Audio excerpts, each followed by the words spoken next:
A tese que eu estarei sustentando nessa apresentação é de que o mundo está cada vez mais interligado, o fenômeno da globalização, né, do estreitamento dos mercados, o mundo plano, digamos assim, mas além disso, os temas globais têm ganhado relevância vis-à-vis os temas locais, né, eterna discussão entre o top-down approach versus o bottom-up, e basicamente isso tem muito a ver com a questão da crise financeira, que aumentou a importância desse foco global, basicamente por causa dos tail risks, quer dizer, você tem hoje um cenário na Europa, principalmente, ou na China, ou mesmo nos Estados Unidos, tão complicado, tão binário em termos de outcome possíveis e imaginários, que isso passa a ter uma importância, uma relevância muitíssimo maior do que você analisar as peculiaridades de cada país. Não que isso não tenha mais importância.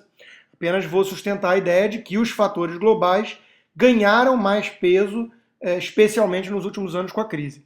Além disso, vou defender a ideia de que o Brasil não fez o seu dever de casa. Então isso o torna totalmente dependente desse cenário externo. Né? O que eu vou justificar à frente é que o Brasil não é muito mais do que uma cigarra irresponsável que ganhou na loteria chinesa, basicamente.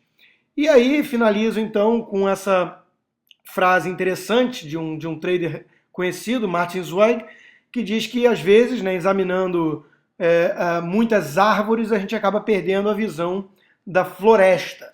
Então o que eu vou estar aqui falando à frente é justamente a ideia de que é preciso afastar um pouco a lupa, o campo de visão ficar um pouco mais abrangente, para a gente entender, então, que é fundamental analisar essa floresta mundial hoje e aí sim saber os rumos que até mesmo o Brasil irá tomar. Bom, agora vamos ver o primeiro gráfico, que é a taxa de juros praticada pelo Banco Central Americano, Federal Reserve. O que nós podemos ver é que, em boa parte, a bolha de tecnologia foi parida por uma política monetária extremamente frouxa, com taxas de juros artificialmente reduzidas, depois que veio o estouro do Nasdaq, então, na tentativa de evitar os ajustes necessários após evidentes excessos e sempre jogar para frente esses ajustes. O Banco Central, na presidência de Alan Greenspan, uma vez mais jogou a taxa de juros lá para baixo e assim assegurou por um longo período, ajudando a parir, então, dessa vez, a bolha imobiliária nos Estados Unidos. Vale lembrar aqui que economistas neokeynesianos como Paul Krugman pediam uma bolha imobiliária justamente para evitar, então, a recessão proveniente do estouro do Nasdaq. Conseguiu, às vezes é preciso tomar cuidado com aquilo que desejamos. E aí, quando estourou, então, a bolha imobiliária com subprime, uma vez mais, o Banco Central agora, sob o mastro de Bernanke, jogou, então, a taxa de juros para patamares sem precedentes históricos, e aí resta saber, então, qual bolha nova isso vai gerar daqui para frente. Bom, migrando agora para o caso chinês, que inclusive é mais importante ainda para o Brasil do que o Federal Reserve, que tem sua influência muito grande, a China é a pergunta de $1 bilhão, né? Vai ou não vai conseguir administrar esse soft landing, né? O fato é que é muito difícil saber, a China tem dados não tão confiáveis, e além disso é muito difícil compreender exatamente os pormenores na China. O que nós sabemos é que a China praticou, ao longo dos últimos 20 anos, um modelo muito voltado para investimento, quase da ordem de 50% do PIB, por uma enorme poupança doméstica, em boa parte também com um modelo de repressão salarial, ou seja, a China saiu de uma herança socialista depois de décadas e décadas e abraçou com vontade aí um capitalismo selvagem, voraz, onde o governo concentra muito poder, então ele pode evitar certas tensões, como, por exemplo, pressão salarial, né, que em qualquer democracia é mais difícil de conter. Então a China praticou aí, ao longo desses últimos anos, uma enorme arbitragem salarial, com um modelo totalmente voltado para exportação e investimento pesado. Visível que isso está se esgotando agora, nós temos casos mais específicos de até cidade fantasma, nós temos má alocação de capital, com pontes suntuosas ligando lugar algum a nenhum lugar, começa a acontecer esse tipo de coisa, falta liberdade econômica no país, e isso começa então a mostrar ali um esgotamento. Tem eventualmente bolha imobiliária aparecendo em alguns lugares e a própria migração do campo para a cidade, que foi o grande choque de produtividade que explicou parte do fenômeno chinês, ainda tem espaço para acontecer, mas vinha acontecendo numa ordem de 21 milhões, 20 milhões de pessoas migrando por ano. Ainda existem 600 milhões de pessoas no campo, mas cada vez mais isso é difícil de manter nessa magnitude sem aumentar os salários, porque começa uma pressão muito grande no meio urbano. O que nós sabemos é que alguns outros países que enfrentaram modelos parecidos, né, como a Coreia do Sul e o Japão, tiveram muita dificuldade nessa migração de um modelo muito voltado para exportação para um modelo mais calcado em consumo doméstico. A China vai ou não vai conseguir fazer isso de forma suave, que seria então esse pouso suave para uma taxa de crescimento mais razoável, ali perto de 7% ao ano? É muito difícil responder isso. O que nós podemos dizer é que esses exemplos citados da Coreia e do Japão enfrentaram crises mais severas durante o modelo de ajuste e que, se isso acontecer na China, o impacto no Brasil será muito grande. O que nós já podemos ver como algum sinal de esgotamento na China é a própria inflação subindo. Nos últimos dados houve uma reversão, é verdade, só que quando veio a crise de 2008, o governo chinês praticou um dos mais agressivos programas de estímulo, de incentivo, com redução dos compulsórios, taxa de juros e tudo mais. E isso, evidentemente, bateu nos índices de inflação, o que, vale lembrar, para a China tem um efeito mais dramático ainda, porque boa parte da população ainda é muito pobre, né? A China, como país, enriqueceu muito, mas a renda per capita ainda é muito baixa. E quando a gente tem uma renda per capita menor, os alimentos, as commodities de forma geral e os alimentos em particular são muito representativos no orçamento familiar. Então, quando tem um aumento do preço dos alimentos, das commodities, isso bate direto no bolso do chinês e isso gera uma tensão social muito grande.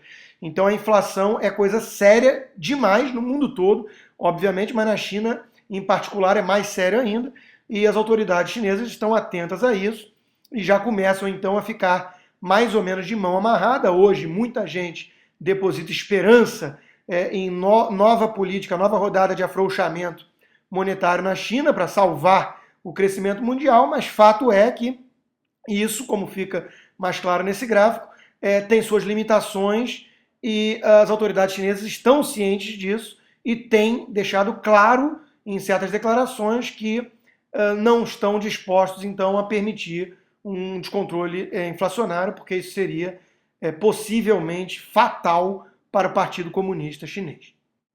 Outro sinal de esgotamento que nós podemos ver é o próprio índice de ações na China, como uma espécie de indicador antecedente, mostrando aí uma certa saturação, pelo menos da empolgação dos investidores com as próprias empresas chinesas, que há 5 anos aí já não vão a lugar algum, realmente não conseguem decolar mais, a despeito de todo o crescimento aí ainda na casa de 9% ao ano, ou perto disso.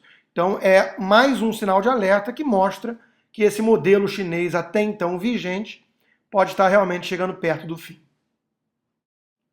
Bom, aí partindo para o caso brasileiro, a gente começa com esse gráfico assustador, que são os desembolsos anuais do BNDES, mostrando que o Brasil vai participando então dessa festa, dessa verdadeira farra possível pelos dois principais fatores apontados anteriormente, que é o custo de capital no mundo muito baixo, com as taxas de juros praticadas pelos principais bancos centrais nulas em termos nominais e negativas em termos reais, e esse crescimento chinês, então, fantástico, permitindo, então, um crescimento de preço das commodities e de melhoria dos dados macroeconômicos dos países que possuem esses recursos naturais que a China tanto demanda.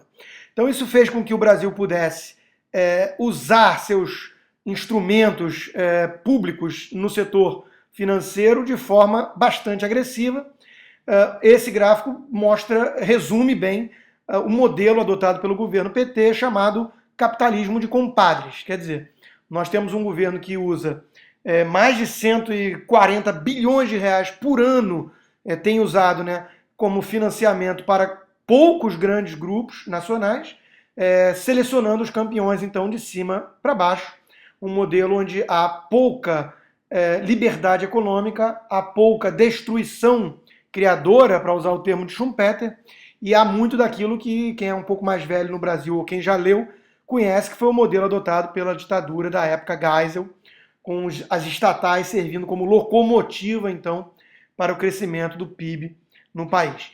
Esse gráfico demonstra que o Brasil pode estar, e aí vamos corroborar com alguns gráficos à frente, criando uma bolha de crédito. Nós podemos ter uma bolha de crédito já em gestação, em algum estágio que não dá para dizer ainda se é inicial, se está no meio do caminho ou se já está em grau avançado, mas fato é que o crescimento de crédito no Brasil, principalmente puxado pelo setor público, que vem ganhando fatia de mercado em relação ao setor privado, chegou a patamares aí preocupantes de crescimento na margem, muitíssimo acelerados.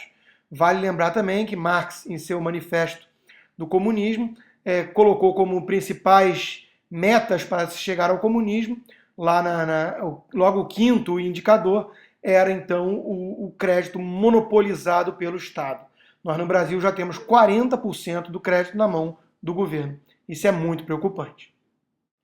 Um outro sinal de alerta para os excessos de setor de crédito no Brasil, do crescimento do endividamento, é esse comprometimento da renda das famílias com o serviço da dívida. Quer dizer, mesmo com taxas de juros praticadas em patamares jamais vistos na história do país, seja em termos nominais como em termos reais, o que nós vemos é que cada vez maior parcela do orçamento familiar é destinada ao serviço da dívida, ao pagamento de juros. Isso é muito preocupante, quer dizer, nós temos hoje uma taxa de desemprego baixíssima, vamos ver logo à frente, nós temos um crescimento da massa salarial, nós temos uma redução do custo do endividamento, que é a taxa de juros, e não obstante tudo isso, nós temos bastante parcela, uma parcela significativa do orçamento das famílias sendo usado então para pagar financiamento. Já passa de 20%, 22% quase do orçamento da família voltado para isso. O que acontece com esses dados se nós imaginarmos uma reversão desse quadro macroeconômico, ou seja, o desemprego voltar a crescer um pouco, a taxa de juros ter que subir e a massa salarial parar de crescer. Se isso acontecer, se essa confluência aí de fatores ocorrer, basicamente por conta de um cenário externo pior, para o Brasil, a inadimplência vai para níveis assustadores no Brasil. Nós já temos uma inadimplência crescente no Brasil, em patamares altos aí dos últimos 3, 4 anos, mesmo com essa taxa de juros baixa. Então, se a taxa de juros tiver que subir por algum descontrole inflacionário à frente, que é um risco, imagina o que vai acontecer com esse pessoal que tomou crédito até perder de vista, com uma duration cada vez maior, parcelas de 20, 30 meses, 60 meses, para comprar basicamente consumo, seja casa própria, seja carro, televisão, refrigerador e por aí vai. Então é um modelo, repito, de cigarras que estão curtindo um verão possível basicamente pelo cenário externo. Isso acende aí luzes amarelas para qualquer um que conhece um pouco mais os casos de estouro de bolhas creditícias mundo afora, como o próprio caso europeu que nós estamos vendo hoje ainda o desenrolar dessa crise. Aí, olhando os dados fiscais do Brasil, parece muito saudável a princípio. De fato, nós temos um endividamento líquido bem comportado, ainda mais quando comparamos com o resto do mundo, dos países desenvolvidos, e um endividamento bruto ainda assim comportável, mas um pouco menos comportado, porque o governo descobriu aí um orçamento paralelo, que é aumentar o endividamento público e transferir justamente para o BNDES, que é o gráfico que nós já vimos, que aí não aparece no endividamento líquido do país, porque o que é crédito de um é débito do outro. Mas o que eu queria destacar com esse gráfico é que na fotografia é tudo muito bom, eu concordo.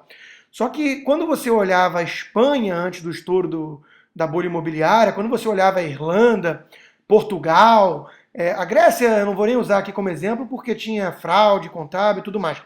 Mas deixando de fora a questão das fraudes, Quando você olhava esses outros países da Europa que hoje estão em crise, a fotografia fiscal daqueles países também não era tão ruim. E o motivo é basicamente o seguinte: a arrecadação, que aliás é a coisa que mais bate recorde no Brasil, não tem tempo ruim, não tem crise, só sobe, né? A arrecadação vai muito bem quando todos estão empregados, quando tem crescimento da massa salarial, quando tem crescimento do crédito, e aí isso tudo bate na arrecadação tributária, quando tem até mesmo inflação que joga a favor do governo sempre, né? Porque arrecada mais. Só que o dia que isso tudo se inverte, aí começam a aparecer inúmeros esqueletos que até então estavam jogados para debaixo do tapete. Aquela famosa frase de quando a maré baixa que a gente vê quem é que estava nadando nu. Então não dá para desprezar o fator esqueleto nesses dados do governo. Quer dizer, muito disso se deve justamente ao que eu estou tentando aqui defender como tese, que é um oba-oba, né, um mané externo que veio como presente para o Brasil, basicamente por conta dessa importação de poupança externa e somado então ao crescimento chinês e o aumento do preço das nossas commodities. Se isso tudo se inverter da noite para o dia, se vier uma crise lá 2008, alguma coisa assim, esses números macroeconômicos do Brasil que parecem comportados e saudáveis podem ficar doentes de forma muito acelerada. Então não dá para desprezar isso, mas hoje é verdade, a fotografia não é das piores para países como o Brasil. O que nos leva a esse gráfico, que eu considero o gráfico mais importante da apresentação toda, que é o índice de termos de troca no Brasil. Quer dizer, tudo aquilo que nós exportamos sobre tudo aquilo que nós importamos. O que fica visível com esse gráfico é que o fenômeno Lula barra Dilma, que né, o presidente Lula colocou um poste como candidato, o poste foi eleito, e não só foi eleito, como ainda goza de uma aprovação enorme. O que é isso? É um gênio político? A Dilma é uma grande estadista? Nada disso. O que tem é um fenômeno aí de termos de troca. Quer dizer, o Putin também está muito bem lá na Rússia, e outros governantes de países que se apropriaram dessa bonança do preço dos recursos naturais, né, das commodities, basicamente pela demanda insaciável da China por tais recursos, coletou os louros na política. Então, e basta ver ali que a partir de 2008, esse troço saltou de forma absurda, né? O que isso explica é basicamente o seguinte: o Brasil está navegando uma onda que vem de fora e consegue então manter os níveis de inflação não tão elevados assim, porque ele importa deflação. Deixa eu tentar explicar, né? Tudo aquilo que nós importamos caiu de preço, o que faz com que nós tenhamos uma absorção doméstica elevada, que é o consumo das famílias, sem impactar diretamente nos índices de inflação. E nós temos ainda uma exportação muito confortável. 17% da nossa pauta de exportação é minério de ferro, da Vale do Rio Doce para a China. Então, quando você compõe tudo isso junto, joga tudo isso no liquidificador, o que sai aquilo que a presidente Dilma chamou de tsunami monetário, é a chiadeira da indústria nacional contra isso aí. Quer dizer, tudo aquilo que nós importamos veio caindo de preço, e tudo aquilo que nós exportamos subiu de preço. Então, esse, para mim, é o principal fenômeno que explica países como o Brasil. Mas vamos ver um pouco mais à frente que não é apenas o Brasil. Austrália, Chile, Canadá, todos esses países estão surfando uma onda muito parecida. Então, é só para deixar uma vez mais frisado aqui que trata-se de um fenômeno que veio de fora e não algo que o Brasil fez como dever de casa, o colocando numa trajetória sustentável por suas próprias pernas. Mas, como não existe almoço grátis, o que nós vemos é esse outro gráfico aí. Mesmo com todo esse crescimento de crédito no Brasil, com o PIB crescendo, com as famílias gastando e consumindo cada vez mais, e com o índice de termos de troca altamente favorável ao país, o que nós temos é uma balança de pagamentos deficitária, na casa ali de 2% do PIB. O que isso representa é o seguinte: nós temos que fechar esse gap de tudo aquilo que é consumido vis-à-vis tudo aquilo que é produzido no país com poupança externa.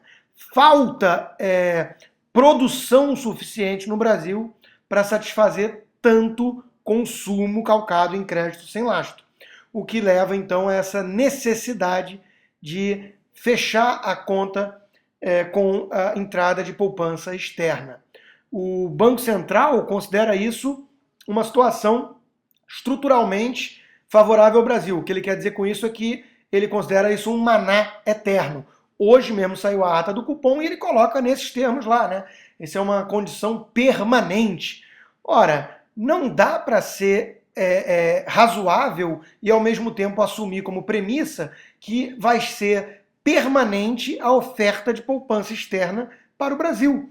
É óbvio que isso não existe, é óbvio que não é assim que as coisas funcionam.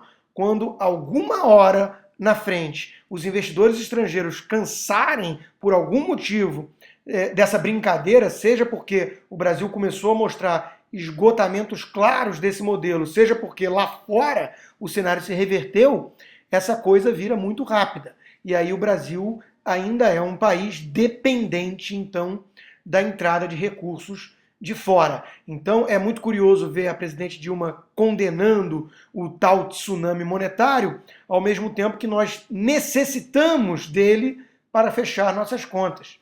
Porque, caso contrário, teríamos outros indicadores e teríamos ou uma inflação maior ou uma taxa de câmbio em outro lugar.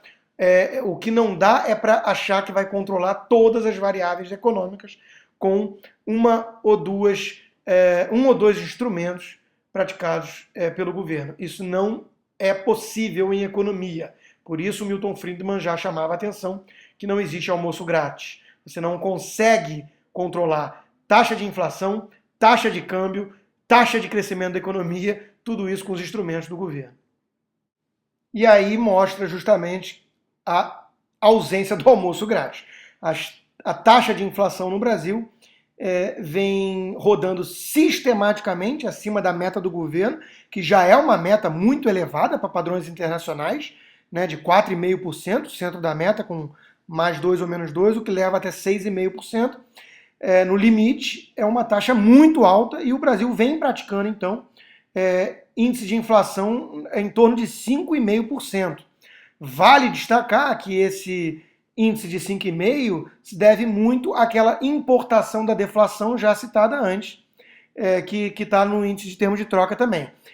Porque a inflação de serviços, ou seja, são aqueles bens e serviços non-tradables, não dá para competir com importados, esses rodam acima de 8% ao ano.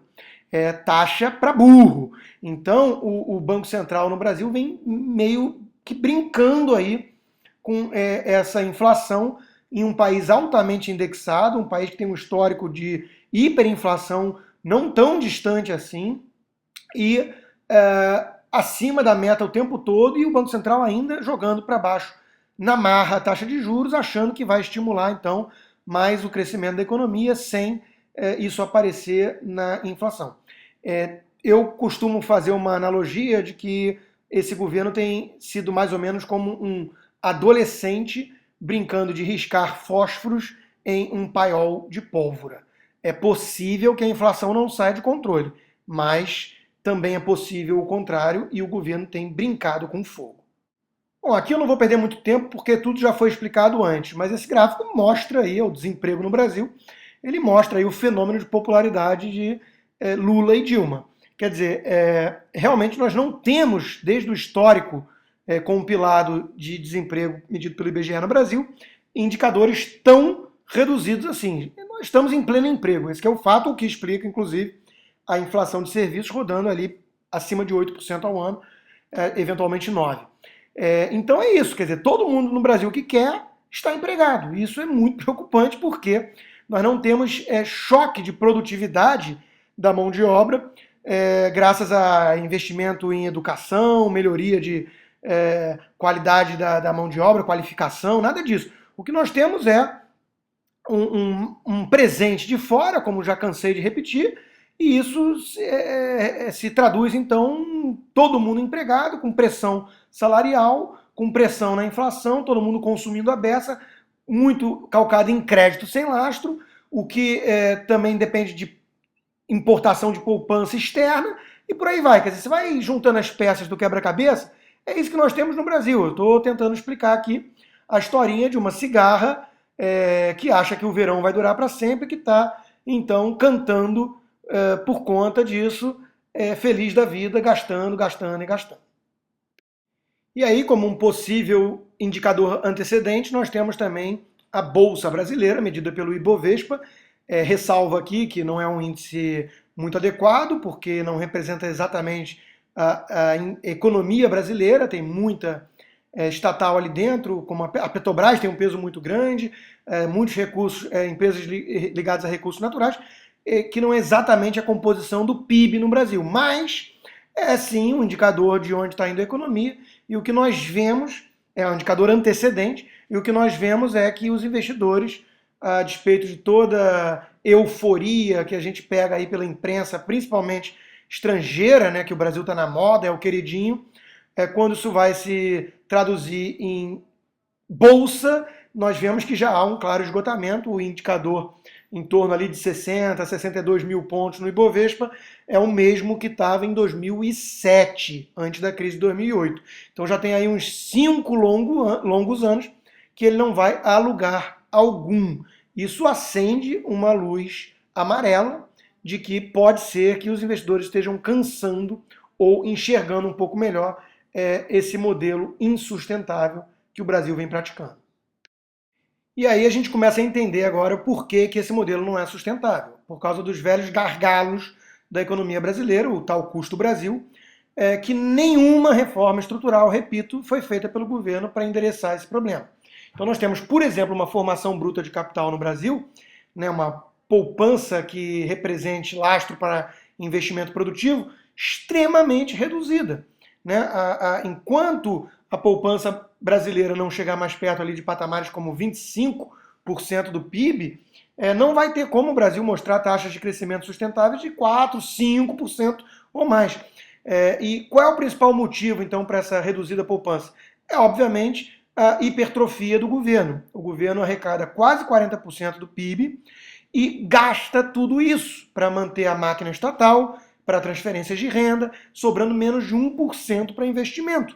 Então, um governo que representa quase 40% do PIB no Brasil e que usa todos os recursos para gasto corrente, é óbvio que vai resultar num país com uma reduzida poupança doméstica, ao contrário, por exemplo, da China.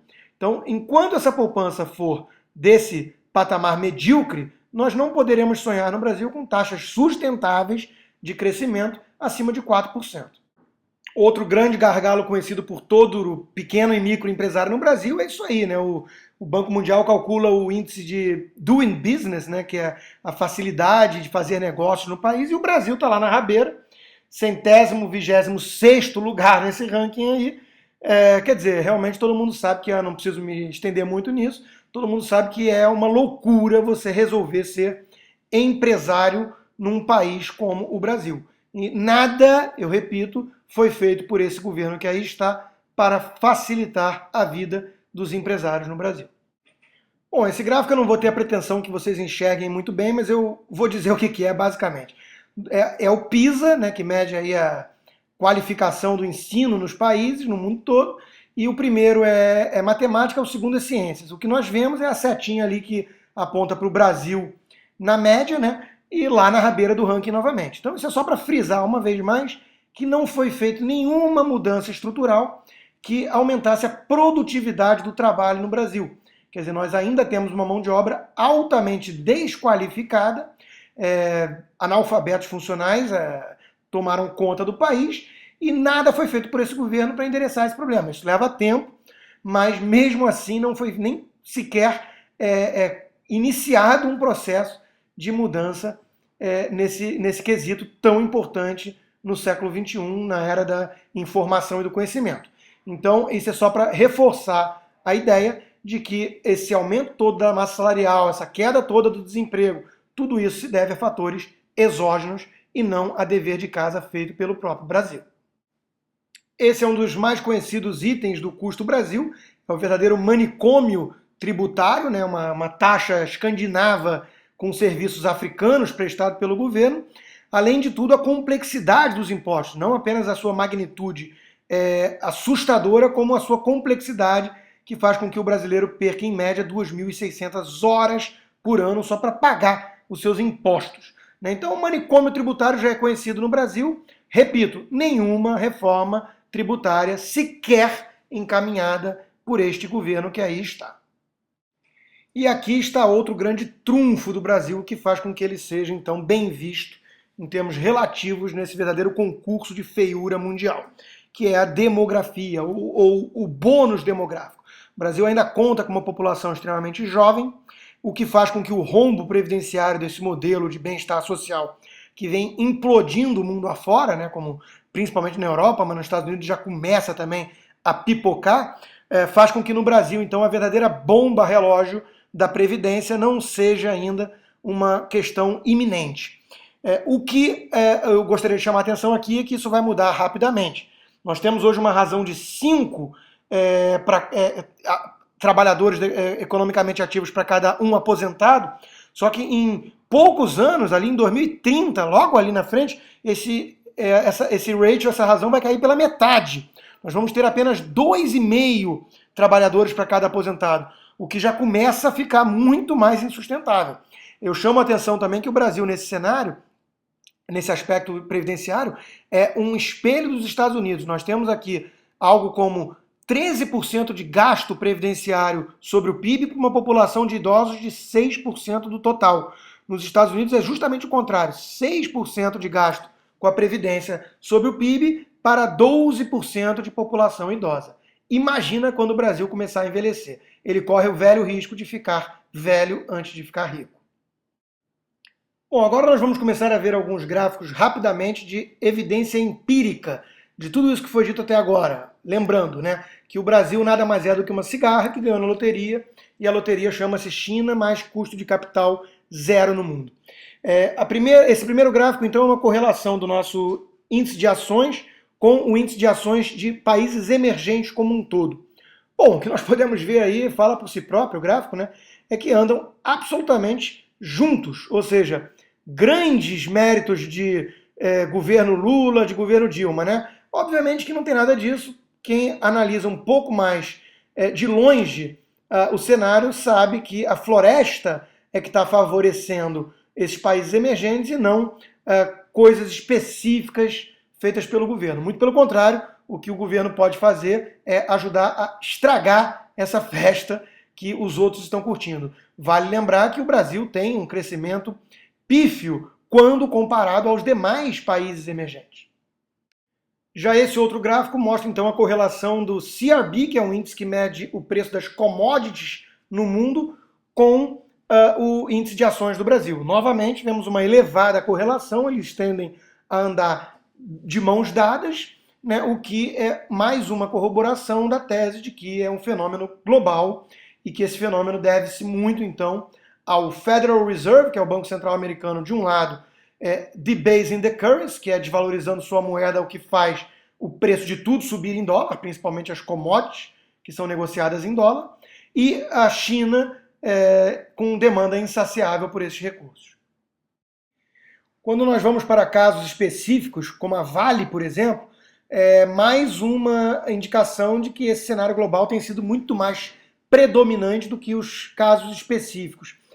Isso aí é um gráfico da Vale do Rio Doce em relação a BHP. Né? E o que a gente vê é que tudo bem, o analista vai lá, visita as plantas da Vale, conversa com o CEO, com o CFO, com relações com o mercado, faz o dever de casa, esmiuça o balanço, e no final do dia o que acaba sendo muito mais importante para a apreciação ou não das ações é China, Estados Unidos e a crise na Europa. É isso que a gente vê com esse gráfico. Esse aí é para ajudar a presidente Dilma com o case de tsunami monetário. Né? Isso é a moeda do Brasil, a moeda do Canadá e a moeda da Austrália. Países parecidos em relação à grande dependência de recursos naturais, né? Que se aproveitam da onda chinesa. E é isso aí, o que nós podemos ver é que as moedas têm andado muito, de forma muito parecida. No curto prazo deu uma divergência, basicamente pela intervenção aí do governo no nosso câmbio. Mas a fotografia geral para onde vai o real, tem ido também o dólar canadense, o dólar australiano, é um fenômeno global. Bom, recapitulando então, fazendo um resumo geral do que foi dito, o Brasil ganhou na loteria, a loteria se chama China, vários outros países emergentes melhoraram nas 2 últimas décadas. Na foto comparativa, o Brasil tem apresentado melhoria mais lenta, e basicamente porque o Brasil não fez seu dever de casa. Nenhuma reforma estrutural passou nos últimos anos de governo PT. Há sinais de retrocesso no modelo econômico, com retorno ao nacionalismo protecionista, medidas arbitrárias e erráticas e ataques ao sistema bancário e por aí vai. A demografia brasileira ainda ajuda, mas a piora será acelerada. E o resumo é que o Brasil teve uma grande oportunidade perdida uma vez mais. Vamos ter voos de galinha, como sempre, e não voos sustentáveis de águia. Essa fase positiva deve durar enquanto o crescimento chinês permitir e o custo do capital no mundo for zero. O Brasil é uma cigarra irresponsável aproveitando um presente da natureza. Mas, como alertava Rogoff no seu livro Essa Vez é Diferente, como se demonstrou reiteradamente ao longo do tempo, os governos dos países emergentes tendem a considerar os surtos favoráveis como tendências duradouras, o que, por seu turno, atiça uma farra de gastos e de empréstimos públicos, que termina em lágrimas. Esse gráfico aí é para mostrar que o mundo tem seguido o estilo risk on, risk off, uma questão meio binária, e o que eu acredito é que enquanto nada for feito no Brasil que o coloque numa dinâmica sustentável por conta própria, é isso que a gente tem que olhar. O que acontece na China, o que acontece nos Estados Unidos, o que acontece na Europa. É isso que, acima de tudo, é relevante do ponto de vista dos investidores.